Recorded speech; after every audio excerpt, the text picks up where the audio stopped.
Perfeito. E vamos lá para as nossas alterações. Vejam só, essas alterações, elas estão sendo entendidas por muitos como uma flexibilização da norma. Mas eu vou demonstrar aqui para vocês que, se houve flexibilização, ela não vai trazer prejuízos tão visíveis para o nosso trânsito, tá? E eu já vou explicando, conforme a alteração, eu vou explicando o que é que muda, e vocês já vão entendendo como isso será aplicado no nosso dia a dia. Vamos começar, então, pelas normas de circulação. A primeira regra que mudou nas normas de circulação, ela tem relação com os faróis. O artigo 40 do Código de Trânsito Brasileiro, ele dizia, em seu inciso 1º, que o condutor manterá acesos os faróis do veículo utilizando luz baixa durante a noite e durante o dia nos túneis providos de iluminação pública e nas rodovias. Muito bem. O que aconteceu com essa norma que os senhores devem se lembrar? Ela mudou, se eu não me engano, salvo engano, em 2015. Ela trouxe um problema, especialmente para cidades que sejam cortadas por rodovias, ou estaduais ou rodovias federais. Por quê? Porque o texto remete à aplicação da penalidade por deixar de usar o farol em rodovias. Então, mesmo que a rodovia esteja localizada, como, por exemplo, aqui na cidade de Maringá, nós temos a Avenida Colombo, que ela praticamente divide Maringá em duas metades, não é? E por muitos ela é conhecida como Avenida Colombo e não como BR, não como uma rodovia federal. Naquele trecho, se nós colocarmos esse texto de uma forma literal, sempre que você, mesmo que você transite por pouco tempo naquela rodovia, naquela pista, e você não estiver com o farol aceso, inevitavelmente você estará incorrendo numa infração de trânsito. Então, essa primeira alteração das normas de circulação, ela veio a suprir justamente esse tipo de deficiência do Código de Trânsito Brasileiro. Ela tornou mais explícita a aplicação da norma e ela tornou mais visível quando é que a infração de trânsito se caracteriza. Olhem só a alteração. Então, o inciso 1, ele morreu, e agora o inciso 1, ele vai ter a seguinte redação: o condutor manterá acesos os faróis do veículo por meio da utilização da luz baixa à noite, mesmo durante o dia, em túneis e sob chuva, neblina ou cerração. Então, essa parte de rodovias, ela foi extirpada nesse primeiro momento, e depois a segunda alteração, lá no parágrafo 2º, ela diz o seguinte, ó: os veículos que não dispuserem de luzes de rodagem diurna, o DRL, aquele filetinho que cerca os faróis, né, que são utilizados durante o dia, os veículos que não dispuserem de luzes de rodagem diurna deverão manter acesos os faróis nas rodovias de pista simples, situadas fora do perímetro urbano. Então, quer dizer, ficou muito mais evidente que, mesmo sendo uma rodovia estadual ou rodovia federal, se ela adentrar ao perímetro urbano, ali não precisa manter aceso o uso dos faróis. Tá? Então, a tipificação da conduta, ela só vai acontecer quando for perímetro rural, tá? E aí foi revogado, ó, as luzes de posição sob chuva forte, neblina ou cerração. Por que ela foi revogada? Por que hoje o Código de Trânsito não vai trazer mais essa previsão de luzes de posição, ou mais conhecido como meia-luz, sob chuva forte, neblina ou cerração? Porque a tendência é o DRL, a luz diurna, começar a ser uma exigência para os veículos fabricados a partir do ano que vem. Então, vamos começar uma substituição da meia-luz pelas luzes de rodagem diurna, tá? Então, por isso que o inciso 4 foi revogado. Então, hoje, a primeira regra de circulação que mudou é o uso de faróis. Ele vai ser exigido, então, somente em rodovias de pista simples e fora do perímetro urbano. Wagner, mas e quem já foi multado? Bom, aí entra numa outra questão que nós vamos falar numa outra oportunidade sobre a questão da retroatividade da norma, tá? Então, hoje não será esse tema, hoje nós não discutiremos sobre isso. E aí, a consequência normal, a consequência natural, é que também, diante da alteração, eu tenha uma alteração também da previsão da tipificação da conduta infratora. Olhem só o que diz o artigo 250, o que passará a tipificar o artigo 250. Quando os veículos estiverem em movimento, é uma infração de trânsito deixar de manter acesa a luz baixa de dia em rodovias de pista simples situadas fora do perímetro urbano, no caso de veículos desprovidos da luz de rodagem diurna. Então, se eu tiver a luz de rodagem, não se aplica mais essa infração. E a infração vai ser média e a penalidade de multa. A segunda norma de circulação que mudou, ela tem relação com o semáforo. Só para os senhores terem uma ideia, o avanço de sinal vermelho hoje, ela é a segunda infração mais lavrada, a segunda autuação mais lavrada em todo o território nacional. Em primeiro, o excesso de velocidade, e segundo, o avanço de sinal vermelho constatado por aparelhos de fiscalização não metrológicos. Tá? A realidade aqui em Maringá não é diferente. Aqui também a segunda infração mais constatada por aparelhos tem relação com o avanço do semáforo. Olha o que diz o artigo 44, a linha A, é livre o movimento de conversão à direita diante de sinal vermelho do semáforo, onde houver sinalização indicativa que permita essa conversão. Observados os artigos 44, 45 e 70 deste Código.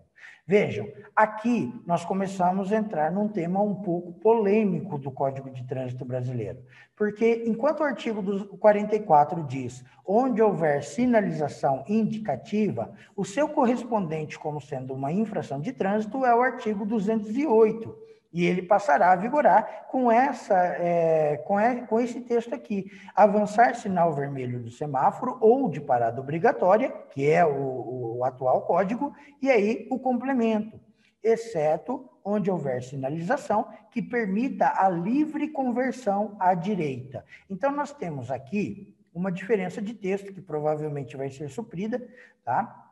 Onde houver sinalização indicativa que permita a conversão, que dá a entender que sempre que houver uma placa indicando que eu posso fazer a conversão à direita, fica livre o avanço do sinal, e a outra aqui dizendo que não, que a infração ela acontece quando houver a sinalização, exceto quando houver a sinalização que permita a livre conversão à direita. Então, por exemplo, você chega em um semáforo e ele tem ali uma plaquinha embaixo dizendo assim, direita livre, ou conversão à direita livre. Nessas situações, e somente nessas situações, é que vai ser possível o avanço do sinal vermelho sem tipificar uma infração de trânsito. Então, nós temos uma divergência de textos, nós vamos ver qual vai ser a interpretação que vai prevalecer.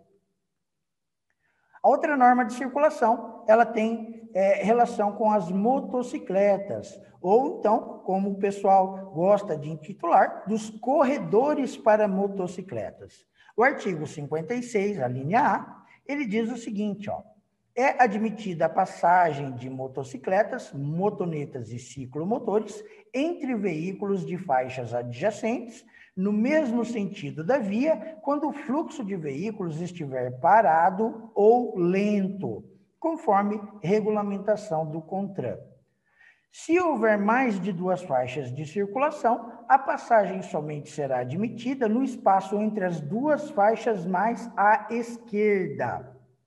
E aí, não será admitida a passagem entre a calçada e os veículos na faixa a ela adjacente. Então, se eu tiver ali uma calçada livre de área de estacionamento, mas com uma faixa de trânsito direcional de trânsito, é proibido a motocicleta passar entre a calçada e a primeira faixa. Por quê? Para garantir a segurança dos pedestres, tá? Então, se eu tiver ali entre a calçada e os veículos na faixa adjacente, na primeira faixa da lateral da calçada, não é permitido a passagem das motocicletas. E a passagem das motocicletas, motonetas e ciclomotores entre veículos de faixas adjacentes deve ocorrer em velocidade compatível com a segurança de pedestres, ciclistas e demais veículos. Só retornando aqui, para esclarecer bem essa norma de circulação, a passagem entre veículos no corredor pelas motocicletas, ela só pode acontecer em faixas adjacentes de mesmo sentido da via. Então, por exemplo, se eu tiver uma faixa com fluxo de veículo em uma direção e uma faixa com fluxo de veículo em sentido contrário, ali, naquele local, é proibida a ultrapassagem, é proibida a passagem das motocicletas. Então, nesses locais, eu não poderei admitir a passagem de motocicleta, motoneta ou ciclomotor. Também não posso permitir entre a calçada e os veículos da faixa adjacente, e ela deve ocorrer sempre com velocidade compatível com a segurança de pedestres, ciclistas e demais veículos. O correspondente desse artigo, que vai mudar ainda, não, tem mais uma alteração aqui que também diz respeito às motocicletas. Olhem só o parágrafo 5º. Parágrafo 5º, ele é uma inovação no Código de Trânsito Brasileiro, e ele já tem uma previsão, ele já tem um teste realizado na cidade de São Paulo, salvo engano, que os motociclistas chamam de bolsão. O que é o bolsão? Os órgãos e entidades com circunscrição sobre a via poderão implementar áreas de espera específica para os veículos que trata do caput deste artigo, quer dizer, motocicletas, motonetas e ciclomotores, junto aos semáforos, imediatamente à frente da linha de retenção dos demais veículos, na forma definida pelo contrato. Então, nesses casos, eu terei a parada, o local de parada específico para os veículos antes do semáforo. Logo à frente desses veículos, eu terei uma faixa livre sem a área de travessia de pedestres, e essa área livre ela vai ser específica para parada de motocicletas. Então, as motocicletas vão utilizar os corredores, chegar até esses bolsões e arrancar em sinal verde, sempre à frente dos veículos automotores, dos veículos de passeio. Então, essa é uma inovação que nós teremos que aguardar para saber se ela vai ser uma situação favorável ou não para evitar acidentes de trânsito. Tá? Eu não tenho os dados de São Paulo, inclusive eu vou tentar conseguir esses dados, mas eu não sei se surtiu realmente um efeito na diminuição de acidentes com motocicletas nessas áreas controladas por semáforos. Tá bom? Mas tem a previsão agora no Código de Trânsito Brasileiro e evidentemente vai ser eficiente no fluxo de veículos, né? Principalmente para evitar congestionamentos. E isso é o que se espera dessa norma aqui. E o correspondente, está lá no artigo 211 do Código de Trânsito Brasileiro, ultrapassar veículos em fila parados em razão de sinal luminoso. Aqui, meus amigos, nós não vamos entrar em detalhes também, mas essa alteração, ela pode não surtir efeitos práticos para penalizar motociclistas, tá? Por quê? Porque tem um erro também no texto, já tem o erro no Código de Trânsito Brasileiro, e essa conduta aqui, ela não tem como se configurar na prática. Tá? Então, novamente, eu vou dizer, não é matéria de discussão hoje, eu vou só apresentar as mudanças, tá? Mas esse artigo é um dos que vão ser questionados, principalmente pelos advogados de trânsito. O artigo 64, das normas de circulação, esse também teve bastante repercussão, que fala sobre o transporte de crianças. Alterou o artigo 64.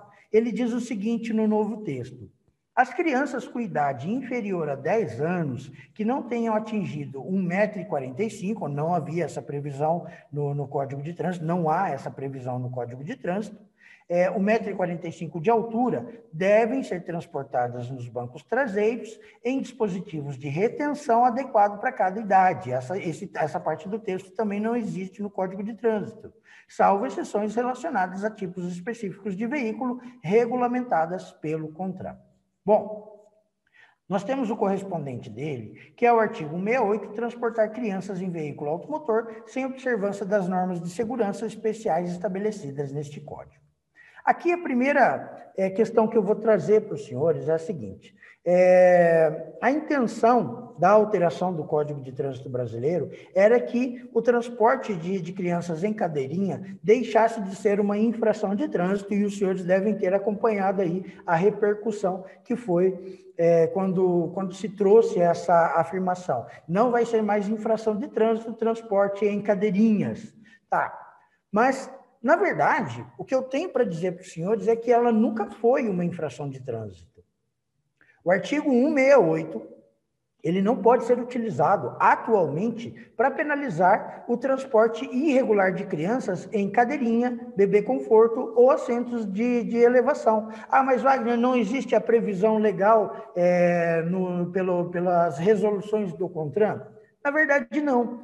O CONTRAN, a função dele é somente normatizar uma norma já existente. Então, ele pega uma norma e ele vai normatizá-la. Ele vai falar assim, olha, essa norma aqui, ela vai ser cumprida dessa forma e dessa forma. É isso que faz o CONTRAN.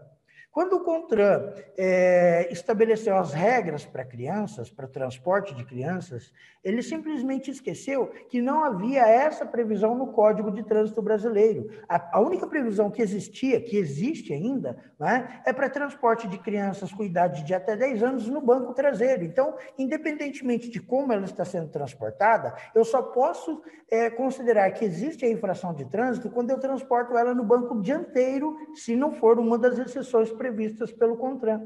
Então, nunca existiu regra para transporte de crianças, de infrações para o transporte de crianças em cadeirinhas, tá? Foi uma omissão do Código de Trânsito Brasileiro e que não foi suprida pelo CONTRAN. Mas, Wagner, se tem na resolução, não tem que cumprir? Não necessariamente. Por quê? Porque o CONTRAN não pode legislar sobre o trânsito. Tá bom? Então, foi uma falha que não foi suprida por projeto de lei, não foi suprida por alteração legislativa, então, nunca existiu essa infração. Ah, mas o meu amigo foi multado por causa disso. Bom, aí, infelizmente, prevaleceu a multa, porque provavelmente ele não recorreu, tá bom? Mas, legalmente, ela não tem condições de existir. Vamos lá, então, isso daqui, esse texto agora, ele foi do artigo, a alteração do artigo 64, ele foi uma atualização do código suprindo essa omissão. Então, a partir da vigência das alterações, nós passaremos a ter uma norma específica com a previsão de infração de trânsito ao artigo 168.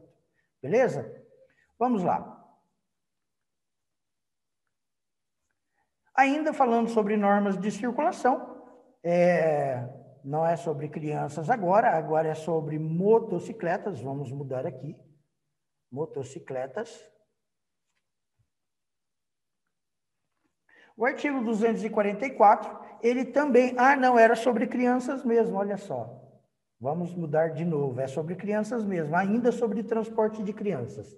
Artigo 244, conduzir motocicleta, motoneta ou ciclomotor, aumentou a idade mínima de transporte de crianças em motocicletas, tá? Então, é uma infração de trânsito conduzir motocicleta, motoneta ou ciclomotor, transportando criança menor de 10 anos de idade, é o primeiro critério, ou que não tenha, nas circunstâncias, condições de cuidar da própria segurança. Então, aumentou aqui no código atual, sem alteração, a idade mínima para transporte de crianças é de 7 anos e vai aumentar essa idade mínima para 10 anos.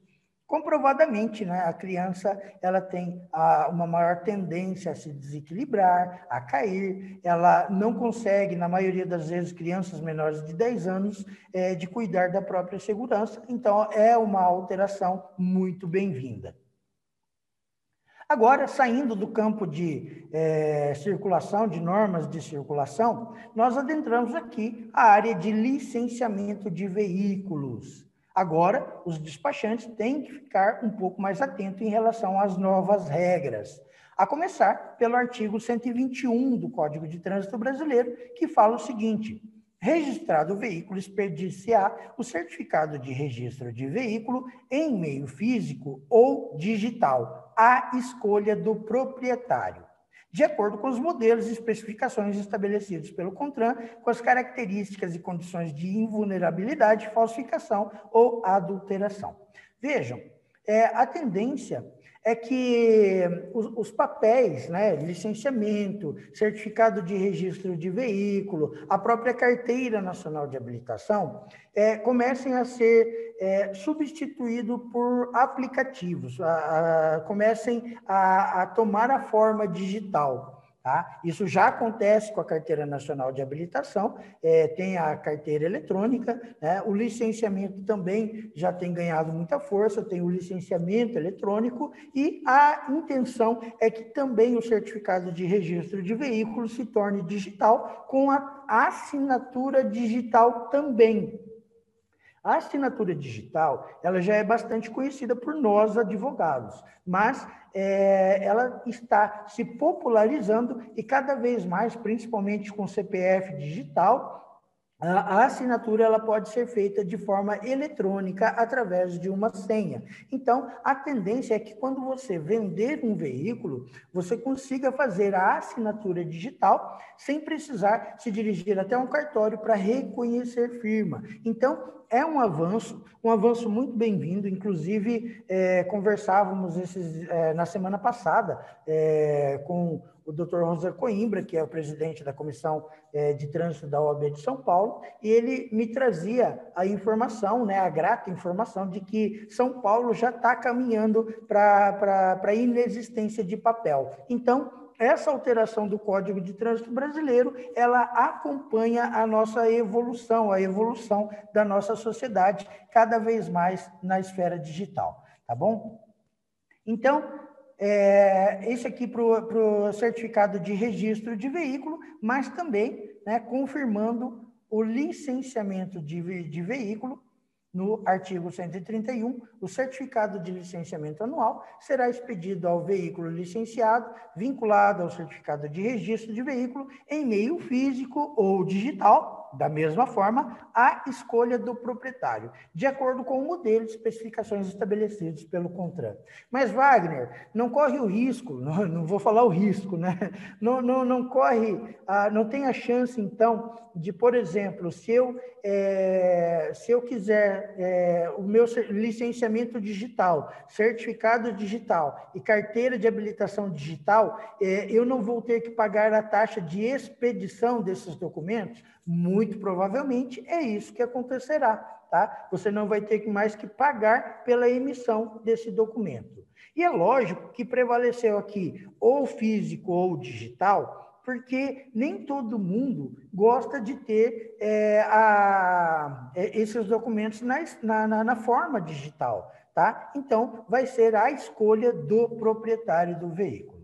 Então, essa é a primeira alteração que vai acontecer em relação ao licenciamento de veículo e ao certificado de registro de veículo. Ao parágrafo 4º do artigo 131. As informações referentes a campanhas de chamamento de consumidores para substituição ou reparo de veículos, que nós conhecemos como o recall, não atendidas no prazo de 1 ano contado da data de sua comunicação, deverão constar no certificado de licenciamento anual. Vejam, é bastante comum as montadoras de veículo chamarem os proprietários, né? Você pode ver nas campanhas de televisão, nas campanhas pela internet, chamando os proprietários de veículo marca tal, modelo tal, para substituição da peça tal. Bom, por que o recall ele tem que ser atendido? Porque toda a substituição de peças, ela visa a segurança dos usuários daquele veículo, né? Tanto do proprietário quanto dos seus passageiros. Então, A falta de substituição da peça, ela pode ocasionar danos ao veículo, acidentes de trânsito, inclusive passíveis de óbito, né? Então, por isso a necessidade de obedecer à chamada da fábrica para a substituição daquela peça. E o Código de Trânsito, hoje, ele entende dessa forma. E aí ele vincula o recall ao licenciamento anual. Ou seja, após a inclusão das informações do recall no certificado de licenciamento anual, o veículo só vai ser licenciado novamente mediante a comprovação do atendimento à campanha de chamamento de consumidores para substituição ou reparo do veículo.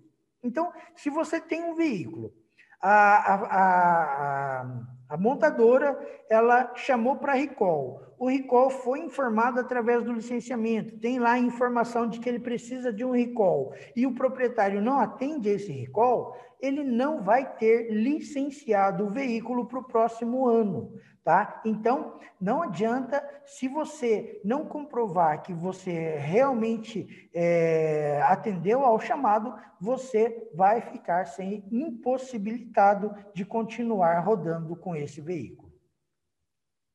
O artigo 134, ele também nos traz uma alteração, mas agora ele altera uma lei que ela é pouco conhecida pelos usuários do sistema de trânsito. Olhem só, se eu perguntar para os senhores qual é o prazo limite para se fazer uma transferência de propriedade de veículo, provavelmente todos os senhores, mesmo aqueles que não sejam advogados de trânsito, instrutores de autoescola, despachantes, mesmo aquele proprietário de veículo mais desinformado que possa ter, ele vai saber essa informação. Eu tenho 30 dias de prazo para transferir o meu veículo. O que ele não sabe é que quando ele vende um veículo, a pessoa que comprou tem 30 dias de prazo para transferir o veículo para o nome dela, mas ele que está vendendo também tem um prazo limite para fazer a comunicação da venda. O que é comunicação da venda? Você pega o certificado de registro de veículo, assinado, preenchido, leva lá no Detran, cópia autenticada e fala: Detran, vendi esse carro, não quero mais me responsabilizar por ele. E a partir dali, da comunicação de venda, o antigo proprietário, o vendedor do veículo, não tem mais responsabilidade sobre o uso daquele veículo. Ele não responde mais por infrações de trânsito, ele não responde mais por acidentes de trânsito, ele não responde mais por crimes de trânsito. Só que o artigo 134, ele é desconhecido, tá? E ele sofreu uma alteração agora, que vai, pelo menos, facilitar a observação dessas regras. Olha só o que ele diz. No caso de transferência de propriedade, expirado o prazo previsto no parágrafo 1º do artigo 123 do Código, que fala sobre o prazo de transferência do veículo, sem que o novo proprietário tenha tomado as providências, quer dizer, ele não transferiu o veículo para o nome dele, passa o antigo proprietário a ter o prazo de 60 dias para encaminhar ao órgão executivo de trânsito cópia autenticada do comprovante de transferência de propriedade, assinado, datado, e aí o detalhe, sob pena de ter que se responsabilizar solidariamente pelas penalidades impostas e suas reincidências até a data da comunicação. Então, os senhores vejam que agora o prazo ele ficou mais adaptado à nossa realidade. Um prazo de 60 dias, ele é muito bom, porque você concede ali um prazo a mais para quem comprou, para ele se recuperar financeiramente e fazer a transferência do veículo para o seu nome, e ele também te dá um tempo para saber se aquele proprietário vai realmente tomar as providências para transferir o veículo ou não. Então, é um prazo que, ao meu ver, foi muito bem pensado. Esticar o prazo de 30 para 60 dias, ele traz mais segurança para quem vendeu. Agora, não esgotou o prazo e você não fez a comunicação de venda, vai se responsabilizar pelo uso do veículo.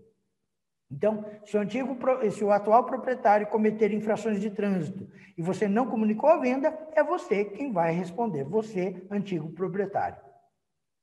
E aí,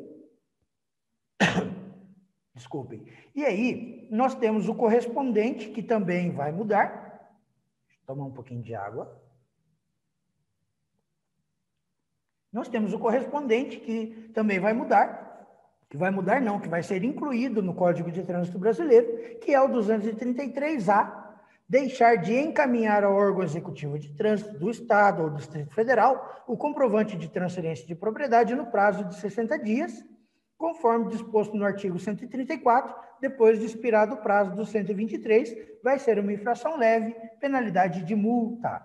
Mais um artigo duvidoso, né? Porque, tudo bem, vai ser uma infração de trânsito. Ótimo. Mas quem vai pagar por essa multa de trânsito? O antigo proprietário ou o atual proprietário? Se for o antigo proprietário, onde vão ser computados os valores desse artigo 233? Porque ele já vendeu o veículo. Então, se eu computar no proprietário, eu estou atribuindo uma responsabilidade para o atual proprietário, que não é dele, que era do antigo proprietário, do vendedor. E se eu for computar no atual carro do vendedor, ele vendeu um, comprou outro, eu não tenho condições de vincular essa infração de trânsito ao novo veículo dele, porque naquele veículo não tem nada de irregular, entenderam? Então, é um artigo bastante duvidoso, e eu penso que não tem formas práticas de aplicá-lo com a atual característica do Código de Trânsito Brasileiro. Tá? Então, veio uma mudança que deveria trazer também um pouquinho mais de segurança, né? Obrigando o vendedor a comunicar a venda, mas é uma alteração que, ao meu ver, ela vai cair no esquecimento, porque não vai ter condições de ser cumprida. Alterações sobre a habilitação. Agora, os instrutores, funcionários de autoescola, prestem bastante atenção, porque a norma vai incidir justamente sobre o processo de habilitação. Primeira regra: candidatos à habilitação, categoria C, D e E, não podem ter cometido mais de uma infração gravíssima nos últimos 12 meses. Então, uma infração gravíssima, ele ainda pode ser candidato à habilitação nas categorias C, D e E. O que ele não pode ter cometido é mais de uma infração gravíssima nos últimos 12 meses. Então, alterou a forma como nós verificamos os requisitos para a pessoa alterar a categoria de habilitação. E a consequência lógica é que a mesma regra também vai se aplicar aos cursos especiais. Por exemplo, curso de transporte de cargas indivisíveis, curso de movimentação e operação de produtos perigosos, cursos de transporte de passageiros, intermunicipal, interestadual, internacional de passageiros, curso de transporte de escolares. Então, todos vão acabar seguindo a mesma regra, porque não tem como trazer uma exigência menor para a habilitação e uma exigência maior por um curso de profissionalização, tá? Por um curso especial. Então, a tendência é que sigam as mesmas regras. Eu não posso ter mais de uma infração gravíssima. Uma eu posso ter, mais que uma eu já não posso nem elevar a categoria e também não frequentar os cursos especiais.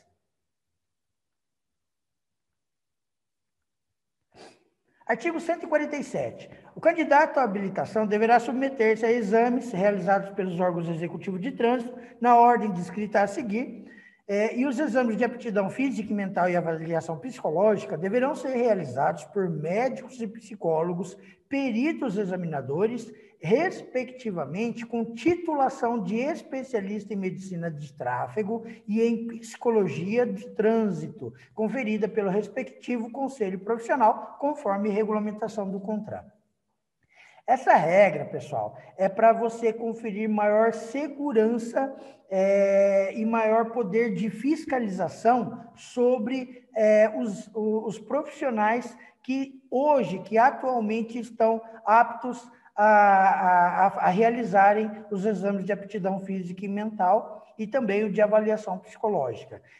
Nós temos, pelo menos aqui no estado do Paraná, muita reclamação em cima da questão de reprovação dos exames, principalmente do exame psicológico, tá? Então, essa regra vai permitir um maior poder de fiscalização e depois também, né, vai ser normatizado um maior poder de punição para as pessoas para os profissionais que atuarem de forma contrária àquilo que se espera da lei, àquilo que se espera desses exames. Tá? Então, essa mudança ela já deveria ter sido realizada há muito tempo, mas somente agora é que ela foi trazida aqui ao Código de Trânsito Brasileiro. Parágrafo 2º, o exame de aptidão física e mental a ser realizado no local e residência do domicílio do examinado será preliminar e renovável com a seguinte periodicidade. A cada 10 anos, para condutores com idade inferior a 50 anos, então é a primeira regra. A cada 5 anos, para condutores com idade igual ou superior a 50 anos e inferior a 70 anos. E aí, a cada 3 anos, para condutores com idade igual ou superior a 70 anos. Então, o prazo, que hoje é de 5 anos, ele sobe para 10 anos para condutores com idade menor do que 50 anos de idade. 5 anos para condutores com idade entre 50 e 70 anos e 3 anos somente para condutores que tenham idade superior a 70 anos. Mas, Wagner, isso não traz insegurança? Vejam, segundo os estudos, o ideal é que seja feita a cada 10 anos, né, pelo menos até essa idade de 50 anos, os estudos não demonstram uma variação de capacidade psicológica e física em condutores com idade inferior a 50 anos. Mas tem a possibilidade de ter essa variação, né? Essa debilidade na capacidade física, na capacidade mental, na capacidade psicológica. Tem essa possibilidade. Mas quando houver essa situação, o próprio profissional vai poder sugerir que esses exames sejam realizados num período menor do que o previsto em lei. Tá bom? Então, vai ter exceções e os profissionais da área de saúde que estão realizando os exames é que vão ficar a par de manter essa previsão aqui ou então de diminuir conforme as características do condutor. E o artigo 148A, os condutores das categorias C, D e E deverão comprovar resultado negativo de exame toxicológico para obtenção e renovação da Carteira Nacional de Habilitação. Essa regra já existe, né, do exame toxicológico. Só que agora ele traz, além de tudo, uma previsão legal para multa e suspensão do direito de dirigir, que até agora não existia. Então, além da realização dos exames, os condutores com a categoria C, D e E, com idade inferior a 70 anos, deverão ser submetidos a novo exame toxicológico, não exame de vista, exame de sanidade física e mental, toxicológico a cada 2 anos e meio, a partir da obtenção ou renovação da Carteira Nacional de Habilitação. Então, a cada 2 anos e meio, os profissionais do volante, né, os motoristas de caminhão, os motoristas de ônibus, os motoristas de carreta, bitrem, treminhão, e todos esses que exercem atividade remunerada na categoria C, D e E, eles vão precisar refazer o exame toxicológico a cada 2 anos e meio. E aí, parágrafo 5º, o resultado positivo, ele foi positivo, mas nós podemos entender que ele foi reprovado no exame toxicológico, tá bom? O resultado positivo, previsto no parágrafo 2º, acarretará na suspensão do direito de dirigir pelo período de 3 meses. Então, uma nova forma de suspender o direito de dirigir daquele condutor. Condicionado o levantamento da suspensão, quer dizer, a suspensão só vai acabar quando ele apresentar um resultado negativo em um novo exame, vedada a aplicação de outras penalidades, ainda que acessórias. Então, ele só vai pegar essa carteira de volta, ele só vai deixar de estar suspenso o seu direito de dirigir quando ele apresentar o resultado negativo. Então, essa é uma forma de trazer muito mais segurança para a área de transporte, tanto de cargas quanto de passageiros. E aí a previsão legal da infração de trânsito, que não existe por enquanto no nosso Código de Trânsito brasileiro. Conduzir veículo para o qual seja exigida a habilitação nas categorias C, D e E, sem realizar o exame toxicológico previsto no parágrafo 2º do artigo 148A deste Código após 30 dias do vencimento do prazo estabelecido. Então, deu 2 anos e meio, ele não renovou, passou 30 dias, a partir dali ele já vai estar, ele já vai figurar como sendo um infrator, um condutor infrator. A penalidade, multa 5 vezes, R$ 297 vezes 5, mais suspensão do direito de dirigir por 3 meses. E aí, novamente, reafirmando, condicionado o levantamento da suspensão à inclusão no RENASH do resultado negativo em novo exame. Então, apesar de hoje já existir a previsão do exame toxicológico, não tem uma forma de punir o condutor, aí uma inovação trazida aí ao texto do Código de Trânsito brasileiro. Parágrafo único, incorre na mesma penalidade, multa gravíssima, multiplicada por 5 vezes, mais suspensão do direito de dirigir por 3 meses, se o condutor que exerce atividade remunerada ao veículo e não comprova a realização do exame toxicológico exigido pelo artigo 148, por ocasião da renovação do documento de habilitação nas categorias C, D ou E. Então, ele está com a carteira de habilitação vencida, e provavelmente quando vai ser aplicada a penalidade de multa, tá? Ele está com a carteira de habilitação vencida, e ele não renovou, não fez o exame toxicológico, ele também incorre na mesma infração. O problema é que o fato dele estar com a carteira de habilitação vencida, se dirigir até o órgão de trânsito para renovar o documento de habilitação, não quer dizer obrigatoriamente que ele esteja realmente conduzindo o veículo de categoria C, D ou E, tá? Então, aqui nós vamos precisar de uma regulamentação melhor e que o texto seja um pouco mais explicado, um pouco mais detalhado, tá? Não penso que dessa forma como está escrito tenha alguma aplicabilidade prática. E aí, uma notícia para as autoescolas, o artigo 151 do Código de Trânsito Brasileiro, ele foi revogado. Então, no caso de reprovação nos exames escritos, né, a prova escrita de legislação, ou então da prova de direção veicular, o candidato só pode repetir o exame depois de decorrido 15 dias da divulgação do resultado. Então, se esse artigo foi revogado, na prática, o que isso quer dizer? Quer dizer que imediatamente após lançado o resultado negativo, o resultado de reprovação no exame, imediatamente no dia seguinte eu já posso pleitear novo exame escrito ou novo exame de direção veicular. Tá? Então, acabou a regra de ter que esperar 15 dias e aí você tentar novamente o exame. Reprovou hoje, foi lançado hoje o resultado, amanhã eu já posso pleitear novo exame. Foi reprovado novamente, depois de amanhã eu já posso pleitear novo exame. E assim por diante, tá? Então, não tem mais a exigência de 15 dias para aguardar novo teste ou teórico ou então prático de direção veicular.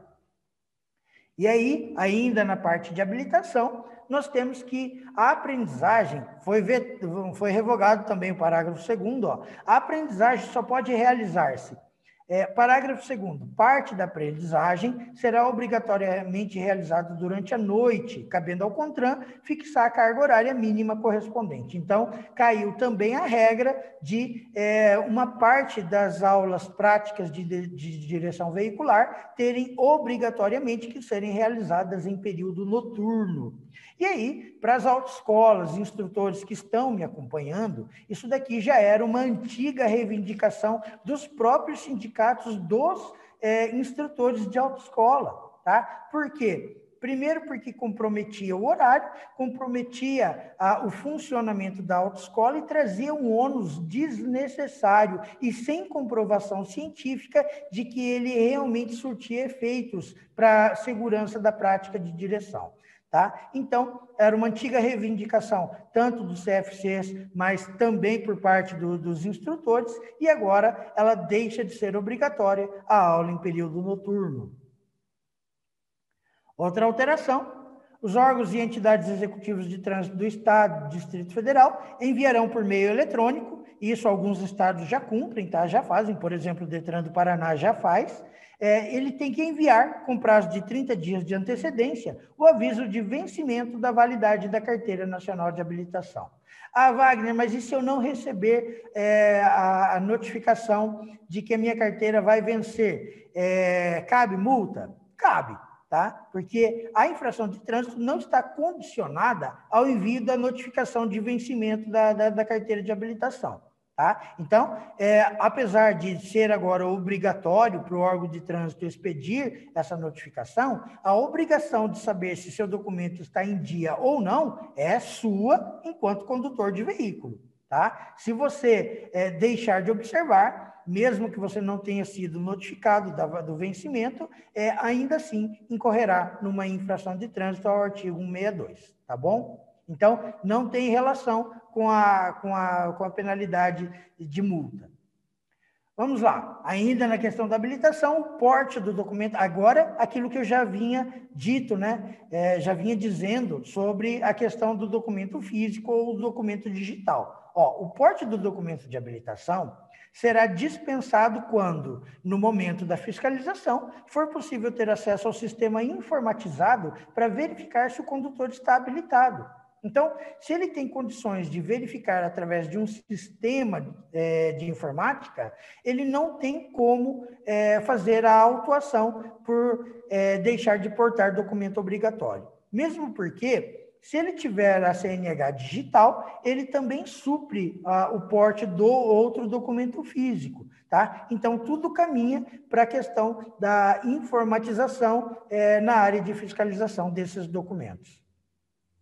E aí, agora, ó, entrando na questão das infrações de trânsito, a gente já está caminhando de agora para o final dessa palestra. Eu estou trazendo as principais alterações, não estou trazendo todas as alterações, tá, pessoal? Por quê? Porque tem muitas alterações que aconteceram dentro que vão acontecer dentro dos órgãos de trânsito. E nesse momento, para nós,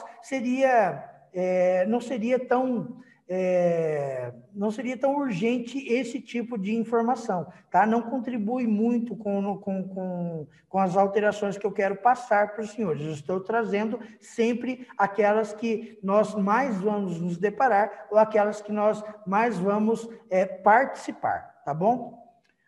Mudou o artigo 161 do Código de Trânsito Brasileiro, vai mudar o artigo 161, constitui infração de trânsito a inobservância de qualquer preceito deste código ou de legislação complementar. Bom, aqui é uma adequação da norma, esse artigo 161, a alteração nada mais é do que uma adequação da norma àquilo que já foi julgado pelo STF, tá? O Supremo Tribunal Federal, ele decidiu, no ano passado, que o CONTRAN, não cabe ao CONTRAN editar normas, legislar sobre trânsito através de resoluções. Então, a parte que falava infração de trânsito, a inobservância das resoluções do CONTRAN, ela foi extirpada e o texto ele se adequou àquela jurisprudência do Supremo Tribunal Federal. Tá? O Supremo Tribunal Federal declarou a inconstitucionalidade dos novos tipos de infrações de trânsito através de resoluções, como, por exemplo, eu já falei para vocês, da cadeirinha, o uso obrigatório da cadeirinha através de uma resolução. Não pode, é inconstitucional, CONTRAN não pode legislar, então não é considerado como infração de trânsito. Esse texto aqui foi apenas uma adequação. Vamos lá. Então, sabendo disso, né? Tudo tem que girar em torno do princípio da legalidade do ato administrativo. Se não existe a previsão legal, não pode ser considerado como sendo uma infração de trânsito. É isso que diz o artigo.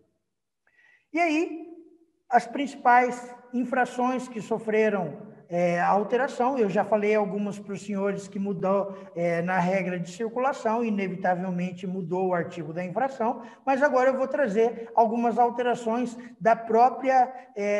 do próprio artigo de infração, tá? Por exemplo, o artigo 218, que fala sobre o excesso de velocidade. Olha só, o artigo foi mantido, então nós temos 3 incisos, né? É uma infração de trânsito conduzir o veículo com excesso de velocidade. O inciso 1 é quando a velocidade for superior à máxima em até 20%. O inciso 2, quando a velocidade for superior em mais de 20% até 50%.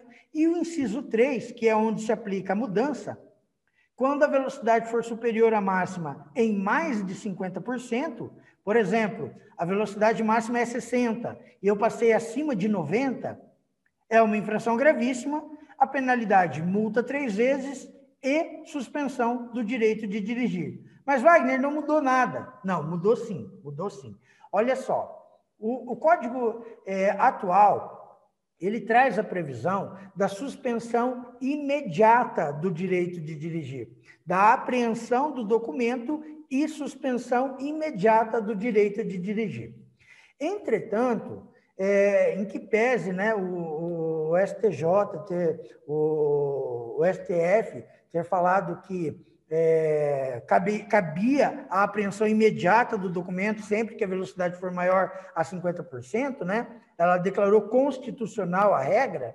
Na prática, nós não temos como aplicá-la. Por quê? Porque, primeiro, não existe no Código de Trânsito Brasileiro a penalidade de apreensão da Carteira Nacional de Habilitação. Então, como é que eu vou apreender um documento se não existe essa previsão legal? Outra coisa, o artigo 265 do Código de Trânsito Brasileiro fala que a aplicação da penalidade de suspensão do direito de dirigir e a aplicação da penalidade de cassação da carteira de habilitação tem que ser feito através de um processo administrativo devidamente fundamentado, garantido a ampla defesa. Então, o artigo, da forma que ele está escrito hoje, ele retira a possibilidade de ampla defesa do contraditório, tá? Ele não dá a possibilidade de defesa e ele ainda aplica uma penalidade que não existe no Código de Trânsito Brasileiro. Então, é inaplicável a apreensão imediata do documento de habilitação. Tá? Quem estiver ensinando nas aulas teóricas aí de outra forma, está errado. Não existe essa penalidade, não existe essa possibilidade. Tá? Então, o que o Código de Trânsito está fazendo agora, a alteração está fazendo agora, é adaptar o texto à nossa realidade e dentro daquilo que realmente traz a previsão do Código de Trânsito Brasileiro. Tá? Então, a penalidade passa a ser multa, 3 vezes, suspensão do direito de dirigir, mas através de processo administrativo. O artigo 233 também vai mudar. O que é o artigo 233? É a transferência de veículo fora do prazo de 30 dias. Ele deixa de ser uma infração grave e passa a ser uma infração média, penalidade de multa e mais remoção do veículo quando ele estiver em trânsito e o agente de trânsito verificar que o documento de certificado de registro está preenchido e não está transferido para o nome daquela pessoa. Isso também é raro de acontecer, tá? Na prática, isso não acontece. Só acontece o artigo 233 quando ele vai realmente fazer a transferência fora do prazo. Outro artigo de infração que mudou: conduzir motocicleta, motoneta ou ciclomotor sem usar capacete de segurança ou vestuário de acordo com as normas e especificações do CONTRAN é multa com suspensão do direito de dirigir. Medida administrativa, retenção do veículo até regularização e recolhimento do documento de habilitação. Vejam, o artigo em si, ele não traz grandes mudanças, mas a mudança mais específica está numa outra tipificação da conduta.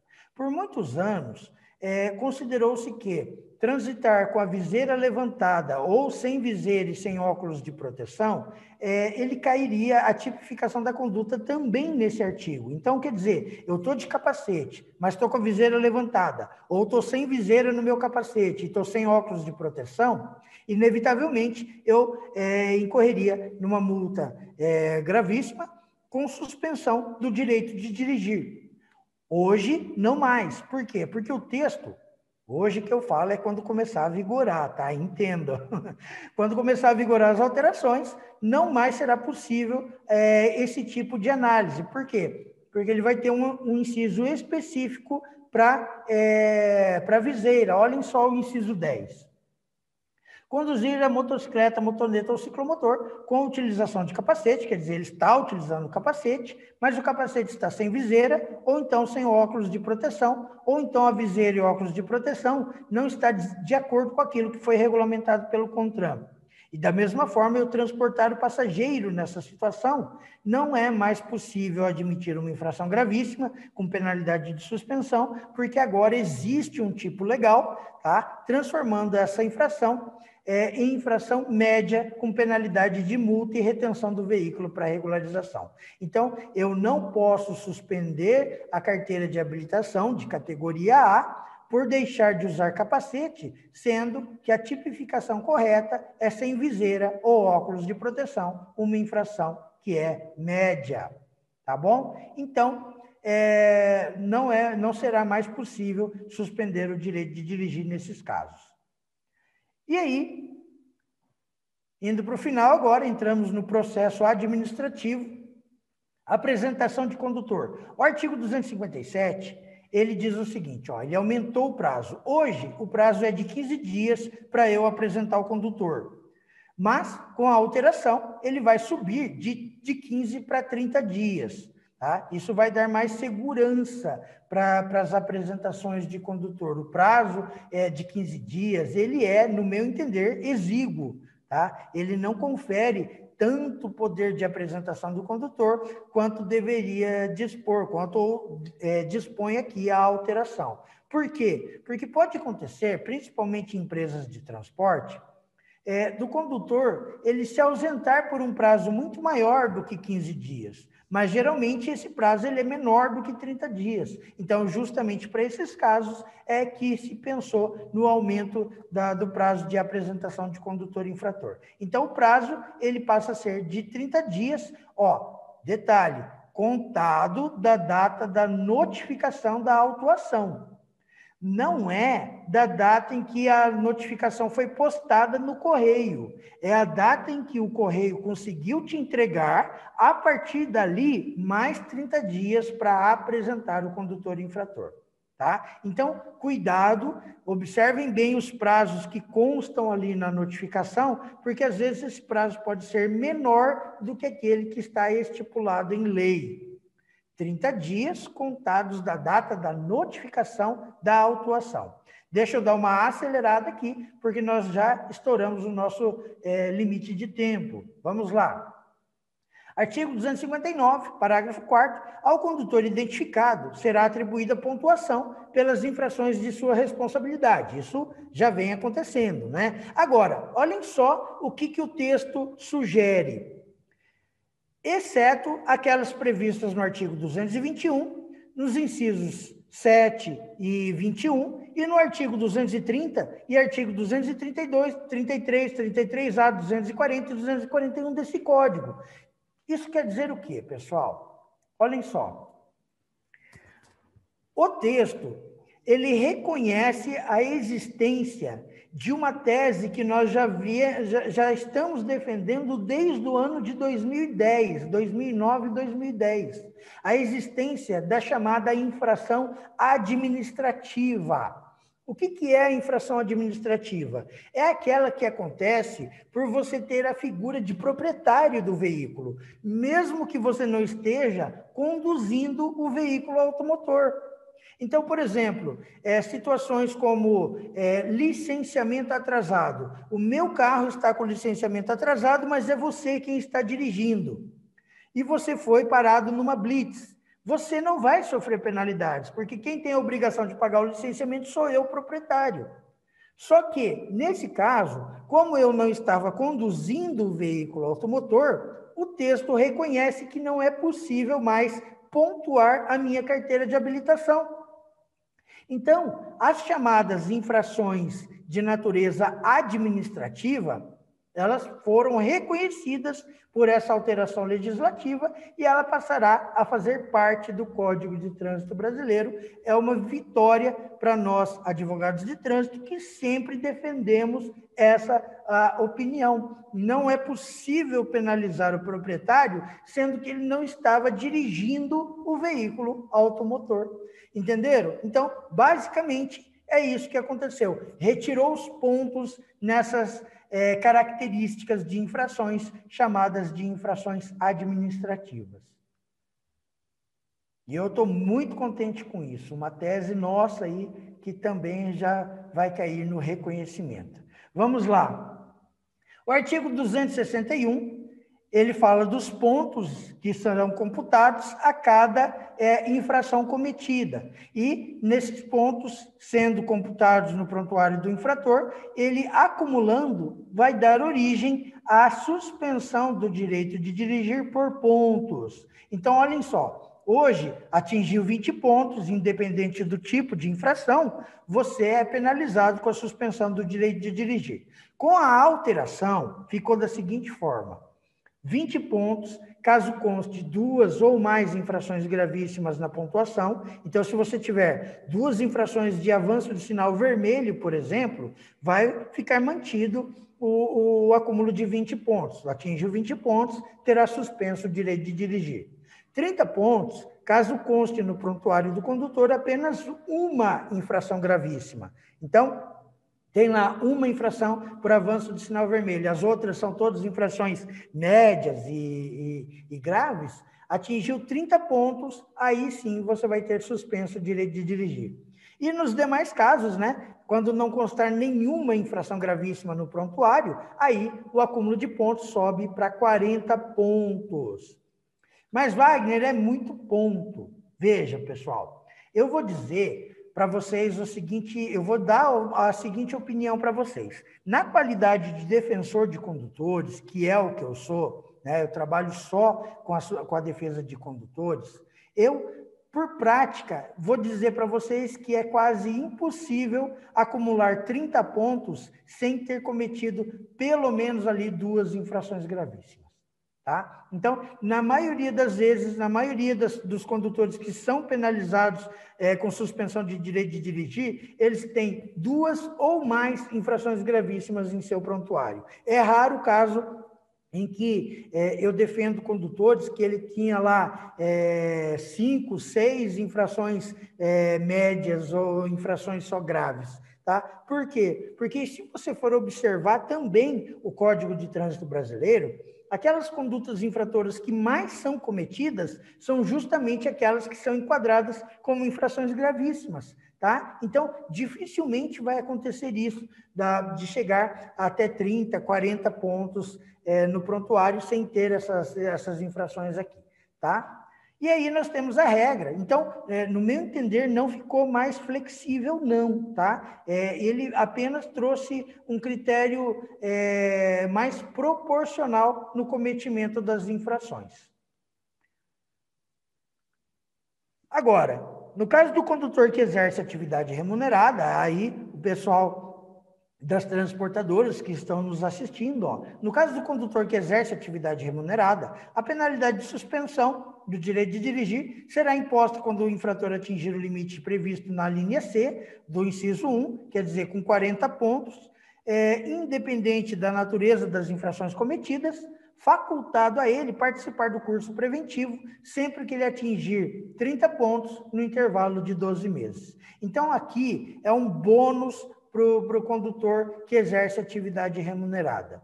Mas por que esse bônus, pessoal? Isso aqui não é um estímulo ao cometimento de infração. Isso daqui é um reconhecimento de que se a pessoa transporta cargas, transporta passageiros e depende do exercício de uma atividade remunerada alinhada ao uso do veículo, esse condutor está mais sujeito ao cometimento de infrações do que alguém que transita só de final de semana dentro da cidade. Tá? Ele está todos os dias, pelo menos 10, 12 horas por dia na direção de um veículo. Então, é muito mais fácil ele perder a carteira de habilitação. E aí, nós falando de suspensão do direito de dirigir, nós estamos falando também de finalizar a remuneração desse condutor. Então, é uma pessoa que fica desempregada por não ter como exercer a sua atividade profissional. Então, ele merece esse bônus. Isso foi muito agradável aos olhos das transportadoras e dos condutores, e eu acho que merecido, tá bom? Vamos lá, suspensão por pontos. Deverá ser imposta a penalidade de advertência por escrito, agora não é mais suspensão, tá? É transformação da penalidade de multa em advertência por escrito. Deverá ser imposta a penalidade de advertência por escrito a infração de natureza leve ou média, passível de ser punida com multa, não sendo reincidente o infrator na mesma infração nos últimos 12 meses. Aqui, a única alteração foi no sentido de dever, né? O código, da forma como ele está agora, poderá ser imposta. Quer dizer, ele deixou um ato discricionário para o órgão de trânsito. Então, o órgão de trânsito ele pode falar assim, para esse eu quero, para esse eu não quero. Acabou isso, acabou a discricionariedade. Tá? Agora, toda vez que ele não tiver infrações de trânsito, não for reincidente e a infração for leve ou média, ele tem por obrigação transformar essa penalidade de multa em advertência por escrito. E por último, vamos falar aqui um pouquinho do processo administrativo. Eu vou dar uma corrida aqui para não ficar muito tarde, essa palestra não acabar muito tarde. Vamos lá. Na notificação de autuação, o auto de infração, deverá constar o prazo de apresentação de defesa prévia, que não será inferior a 30 dias. A defesa prévia não está prevista no Código atual, tá? Então, essa inovação aqui da legislação traz a possibilidade, previsão legal da defesa prévia, que não pode ter um prazo inferior a 30 dias. Então, é um complemento da norma, tá? Muito bem-vindo, porque administrativamente, na prática, nós já temos o prazo para defesa prévia concedido por todos os órgãos de trânsito. Também prevê aqui o término do processo administrativo no prazo máximo de 180 dias. Olhem só, caso a defesa prévia seja indeferida ou então não seja apresentada dentro do prazo estabelecido, será aplicada a penalidade, expedida a notificação ao proprietário do veículo ou infrator no prazo máximo de 180 dias contados da data do cometimento da infração. Então, em 180 dias, eu tenho que encerrar o processo administrativo, que é o que não acontece hoje. O processo se arrasta aí por anos, tá? E aí, em caso de apresentação de defesa prévia no tempo hábil, o prazo passa a ser de 360 dias. Então, eu tenho que julgar a defesa prévia, impor a penalidade, notificar, concluir, né, se ele recorrer a Jari, concluir o prazo dentro de 360 dias. Então, em menos de um ano, o processo administrativo tem que obrigatoriamente estar finalizado. É lógico que vai ter variáveis aqui dentro, tá? Mas também não é conveniente que expliquemos agora. Vamos lá. O órgão do Sistema Nacional de Trânsito responsável pela autuação deverá oferecer ao proprietário do veículo ou ao condutor a opção de notificação por meio eletrônico na forma definida pelo CONTRAN. Caso o infrator opte pelo sistema de notificação eletrônica, caso o infrator, não estou falando do proprietário, tá? Então, o infrator com legitimidade para ser notificado. E opte por não apresentar defesa prévia nem recurso, reconhecendo que ele cometeu a infração, ele poderá pagar a multa pelo valor de 60%, ou seja, ele vai ter um desconto de 40% se ele reconhecer que cometeu a infração e abrir mão das possibilidades de recurso. Então, ele paga com 40% de desconto e aí só que ele, em contrapartida, não vai poder exercer nem a defesa prévia e nem o recurso a Jari. Então, nós finalizamos aqui as alterações. Uma última alteração que eu vou trazer aos senhores é o seguinte: no caso de suspensão do direito de dirigir, quem vai ser o responsável, tanto por aplicar a penalidade de multa, quanto por aplicar o processo de suspensão do direito de dirigir, é o órgão com competência para multar. Tá? Então, por exemplo, no município de Maringá, ele tem a competência por fazer algumas multas.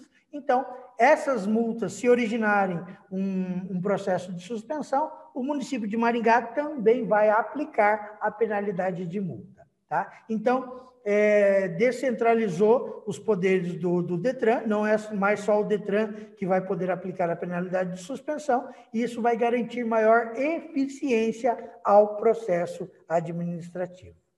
Então, essas são as principais mudanças, não são todas.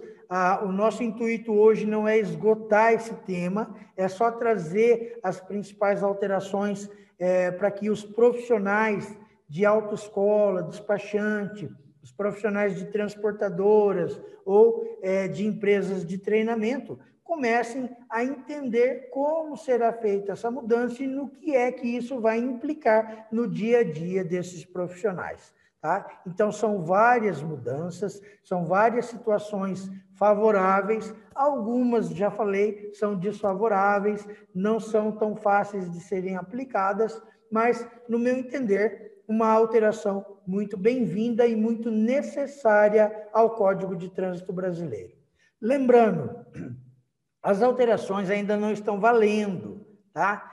A partir de agora, a alteração vai ter que ser sancionada pelo presidente da República e depois de sancionada, aí mais 180 dias para ela entrar em vigor. Então, nós podemos esperar essas alterações para meados aí do ano que vem, né? Ou se o presidente sancionar ainda agora, nesse mês, podemos esperar as alterações para o segundo trimestre do ano que vem.